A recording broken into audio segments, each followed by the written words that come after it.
திருச்சி அரட்டை அரங்கத்தில் தலைப்பு இதுதான். பசங்க சரியா படிக்கிறது இல்லை, பொண்ணுங்க சூப்பரா பின்னி எடுக்குதுங்க, சடையே இல்லை மார்க்க. அதனால என்னையா காரணம் அப்படின்னு தெரிஞ்சுக்கலாம்னு தான் இந்த அரட்டை அரங்கம் முயற்சி செய்கிறது. உங்களுக்கு தெரியும், இத்தனை பேச்சாளர்கள் இருக்காங்க, கேட்டு பார்ப்போமே என்ன காரணம். யாருக்காவது தெரியுமா என்ன காரணம்? ஆண்கள் பரிதாபமா போறான், பெண்கள் சிறப்பா செய்யறாங்களே, என்ன காரணம் சொல்லுங்க பாப்போம். ஐயா, மக்கள் ஆசைப்படக்கூடாதுன்னு புத்தர் ஆசைப்பட்டாரு, சொன்னாரு. பெண்கள் சாதிக்கணும்னு அன்னைக்கு பாரதி ஆசைப்பட்டதுனால இன்னைக்கு ஒவ்வொரு பொண்ணும் சாதிச்சிட்டு இருக்கா.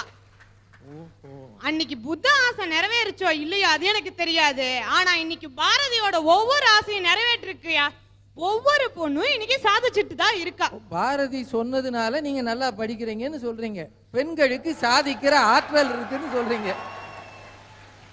அந்த பாரதி சாதிக்கணும்னு சொல்ல வச்சதே நிவேதிதான்ற ஒரு பெண்மணி தான். இது உண்மையா தம்பி?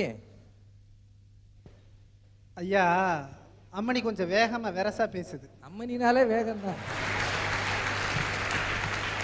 ஒண்ணுமில்ல, என்னமோ சாதிக்கிறது பொம்பளைகளுக்கு மட்டும்தான் குல சொத்துங்கிற மாதிரி, பசங்க கிட்ட இல்லைங்கிற மாதிரி எல்லாம் பேசுறாங்க. அதானே, எங்க பையன் கொஞ்சம் மெத்தனமா தான் இருக்கிறான். நான் ஒரு தமிழ் பேராசிரியருங்க ஐயா. அப்ப மெத்தனமா தான் இருப்பான். திருச்சி ஜமால் முகமது கல்லூரியில் பணியாற்றுறேன். வகுப்புக்குள்ள ஒரு நாள் போறேன், மொத்த பையனும் அப்படியே கொத்தா வெளியில போயிட்டாங்க. ஒத்த பையன் மட்டும் உட்கார்ந்து இருந்தான்.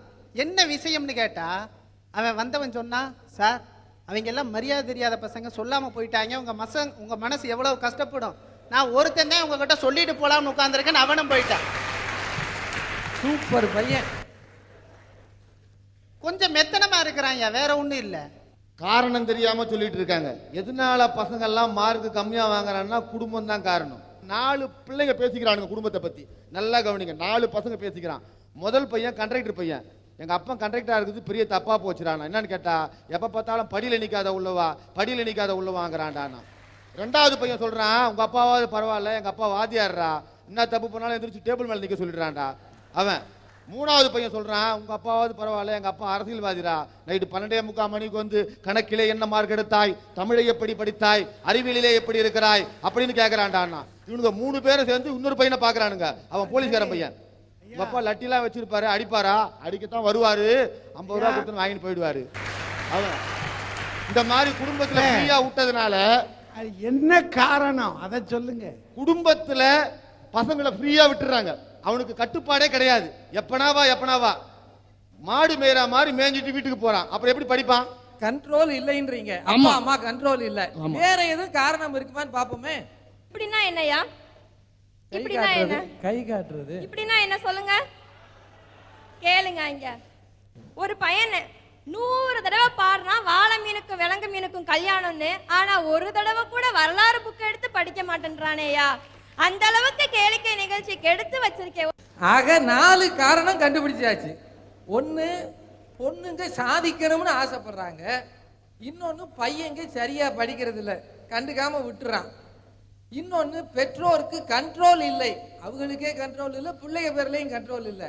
கேளிக்கைகள் பாடாப்படுத்துது, பெரியவங்களே பாடாப்படுத்துனா பையன் எப்படி படிப்பான்? என்னதையா நடக்குது சொல்லுங்க பாப்போம். நெல்சன் ஐயா, அப்துல் கலாம் தன்னுடைய நூல்ல அழகா சொல்றாரு, இன்னைக்கு ஒரு முழு மனுஷனா அப்துல் கலாம் உருவாகி இருக்கேன்னா எங்க அம்மா எனக்கு கொடுத்த ஊக்கம்னு சொல்லியிருக்காரு. ஐயா, செக்கோஸ்லோவாக்கியான ஒரு நாடு இருக்கு. 16 வயசு மாணவி அங்க ஃபர்ஸ்ட் ரேங்க் வாங்கி இருக்கிறாங்க. அந்த ஆசிரியர் சொல்றாரு, அம்மா நீ நல்லா படிக்கிற, பின்னாடி பெரிய ஆளா வரப்போற, விஞ்ஞானத்துல சாதனை படைக்க போறேன்னு சொல்றாங்க. அந்த அம்மா சொல்றாங்க, அந்த மாணவி சொல்றா, நான் சாதனை தான் படைக்க போறேன், ஆனா விஞ்ஞான துறையில இல்ல, இந்தியாவில் போய் சாதிக்க போறேன் சொல்லிட்டு வந்த 16 வயது மாணவி சாதிச்சிருக்காங்க. அட என்னடா சாதிச்சிருக்காங்க நானும் யோசிச்சு பார்க்கிறேன். இந்திய அரசாங்கத்திலேயே அரசு பதவியில இல்லாத 2 பேருடைய சாவுக்கு மட்டும்தான் அரசாங்கம் விடுமுறை அறிவிச்சிருக்கு. யோசிச்சு பார்த்தா இந்தியாவோட சுதந்திரத்துக்காக பாடுபட்ட தேச தந்தை மகாத்மா. இன்னொருத்தங்க யார் தெரியுமா? திருமணமாக இருந்தால் ஒரே ஒரு குழந்தைக்கு தாயாக இருப்பாள். திருமணம் ஆகாததால் இந்த இந்தியாவில் இருக்கிற அத்தனை குழந்தைகளுக்கும் அன்னையான இந்தியாவின் அன்னை, அன்னை தெரேசா. அவங்க பெண்மணி தானே, அவங்க சாதிக்கலையா? அருமையா, பெண்களுடைய சாதிக்கும் திறன் பெருகி இருக்குன்னு நீங்க சொல்றீங்க. மாணவிகள் ரெடி ஆயிட்டாங்க அப்படின்னு ஒரு மாணவன் நான் சொல்றேன். மாணவிகள் தயாராயிட்டாங்க, அதனால அவங்க தான் பீட் பண்ணிட்டு இருக்காங்க. லேடிஸ் காலேஜ் கிட்டே நிப்பீங்களோ? இந்த உண்மையெல்லாம் வெளியில சொல்லாதீங்க. சரி சரி. இன்னைக்கு படிக்க பேப்பரா என்ன செய்தான்னு நினைக்கலாம். படிக்கிற நேரத்தில் படிக்காம சோவாரியா சுத்தி விட்டு பரீட்சையில போய் எழுதுதான் பூரா பேரும் வேலாகி போறான். ஏன் அது மட்டுமா என்னாச்சு? செல்போனு. ஏன் இளவு செல்போனை எந்த பையதான் கண்டுபிடிச்சானோன்னு தெரியல. எங்க பார்த்தாலும் டிங்கி டிங்கி டிங்கி டிங்கின்னு செல்போனு சத்தம் கேட்டுக்கிட்டே தான் இருக்கு. அது என்ன இளவு செல்போனு? அண்ணாச்சி இருக்குதான் இனிமே மவுசு வரப்போகுது பாருங்க. ஊரை சுத்துற மாடு உழவுக்கு ஆகுமா? ஆவாது. ஆவாது இல்ல. அதே மாதிரி தான் தெருவு சுத்துற பையன் தேர்வுல ஜெயிக்கவே மாட்டான். ஐயா, தப்பு நடந்துகிட்டே இருக்கு. பையன் கட்டு குட்டிச்சோரா போய்கிட்டு இருக்கான், மார்க்கே எடுக்க மாட்டேங்கிறான். காரணம் யாரு? அவன் கட்டு குட்டிச்சோரா போறதுக்கு அவங்க எல்லாம் காசை கொடுத்து சினிமாக்கு போற ஆசா, தியேட்டருக்கு போற ஆசா, கம்ப்யூட்டருக்கு போற ஆசா அப்படின்னு கெடுத்து குட்டிச்சோரா மாத்திரிகளே. இந்த பெற்றோர்கள் தான் காரணம்னு பேசிக்கிட்டு இருக்கோம் நாங்க. அது என்ன ராசா ராசான்னு என்னையவே பார்த்துக்கிட்டு இருக்கீங்க? பையன் மார்க்கு கம்மியா வாங்குறதுக்கு அவங்க சொன்னதெல்லாம் காரணம் இல்ல.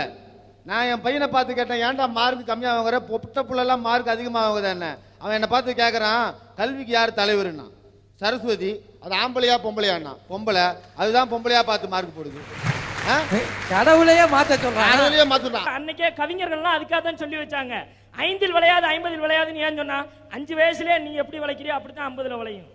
5 வயசுல நீ நல்லபடியா பள்ளிக்கூடத்துல கொண்டு போய் விட்டு வளர்த்துருக்கணும். எத்தனை பேர் பெற்றோர்கள் ப்ரௌசிங் சென்டருக்கும் கம்ப்யூட்டருக்கும் காசு கொடுத்து அனுப்புறாங்கன்னு நான் கேட்கிறேன். எத்தனை பெற்றோர் இன்றைக்கு இந்த நாட்டில், தம்பி நீ நூலகத்துக்கு போடா, நீ நல்ல விஷயங்களை தெரிஞ்சுக்கிற இடங்களுக்கெல்லாம் போடா அப்படின்னு காசு கொடுத்து அனுப்பிச்சு வைக்கிறாங்க. ஆனா தியேட்டருக்கு போறதுக்கு காசு கொடுக்கிற பெற்றோர்கள் இன்னைக்கு அதிகம். பொத்தவங்க சொல்றாங்களா, ராசா போடா சினிமாவுக்கு, உனக்கு அறிவு இருக்குதா இல்லையா? யாருக்கு? யா உங்களை சொல்லுவேன், அவனை தான் சொல்றேன். அதத்தாமா கேக்குறேன். பொத்தாம் பொதுவா அறிவு இருக்கான்னு கேட்டா என்ன அர்த்தம்? அறிவு இருக்கா இல்லையா உனக்கு?